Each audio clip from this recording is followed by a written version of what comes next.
Namaste YouTube, I'm Sarah and welcome back to my channel. This is where I bring you the latest in food, fashion, and fitness with an Indian twist. In today's video, we are going to talk about the super popular keto diet.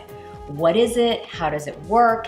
And we're also going to talk about my own experience being on keto and trying to incorporate an Indian diet coming up next.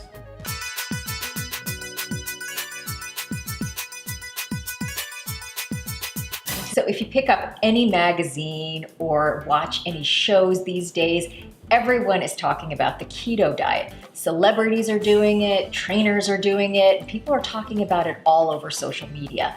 But what is the keto diet really? Our bodies use glucose as a primary energy source, and when we take in carbs, it's converted to glucose and our body uses it as the primary fuel source. A ketogenic diet severely restricts carbs. So the profile of a ketogenic diet would be between 70 and 75% fats, about 20 to 25% protein, and 5% carbs. So the body shifts to an alternative fuel source, which is fats. Your body, your liver produces something called ketones, and it helps break down the fat into a fuel source in which it could use. So basically, you're going from glucose as being your primary fuel source to fats being your primary fuel source. And there's some serious and drastic changes between a regular diet and a keto diet, and I'm going to show you some of those today. So some of the foods that are off limits on a keto diet because the carbs are so low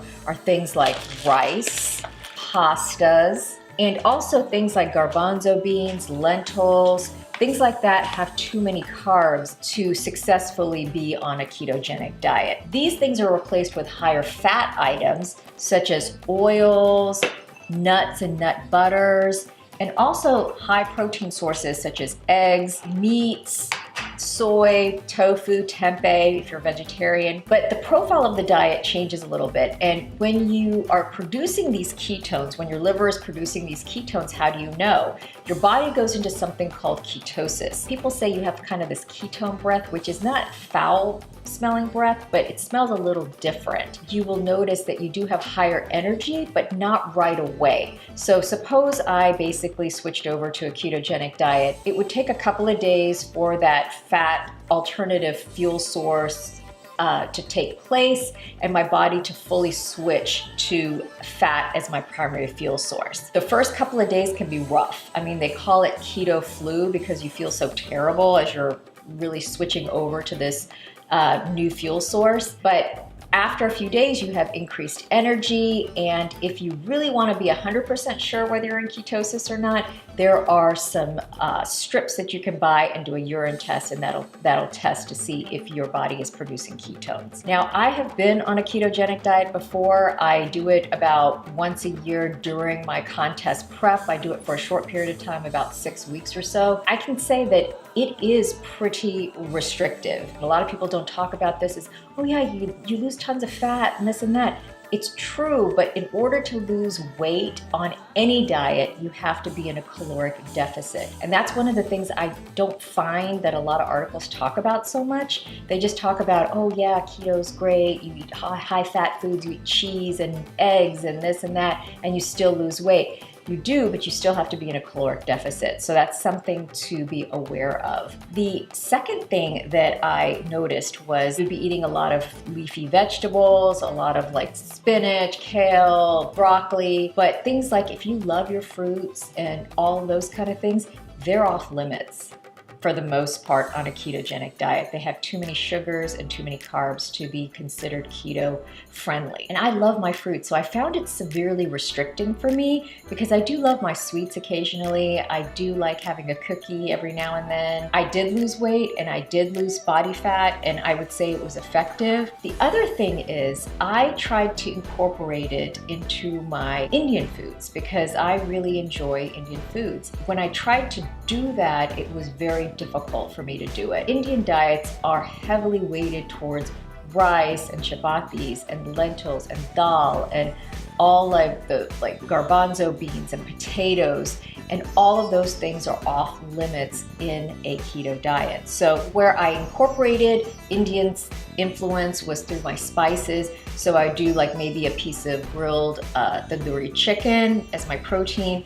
I do lots and lots of vegetables or a sabzi, but that was my meal. Overall, the things that I really enjoy, things like biryani or any kind of like the chane and all that kind of stuff, I really couldn't have those on a keto diet. So I found myself, as I got into the diet, I had to go more towards Western foods.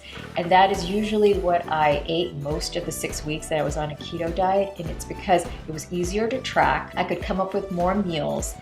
And where I used the Indian influence was through spices.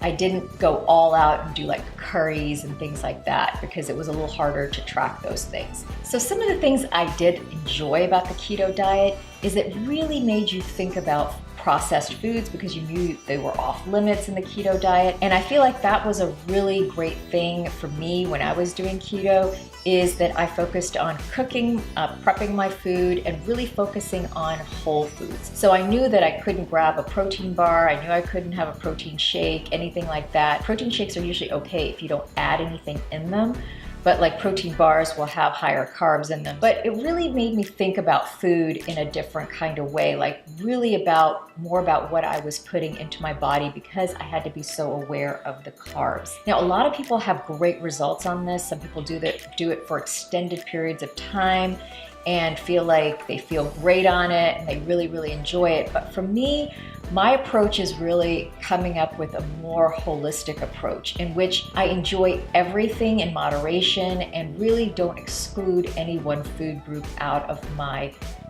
food choices. That's the kind of dieting that works best for me. It's something I can manage, that's sustainable for me long term, and things that allow me to eat the things that I enjoy. Thank you guys so much for watching. I hope you enjoyed this video. And if you've tried the keto diet, I would love to hear your experience. So please comment below and let me know. Thank you so much and see you in the next one.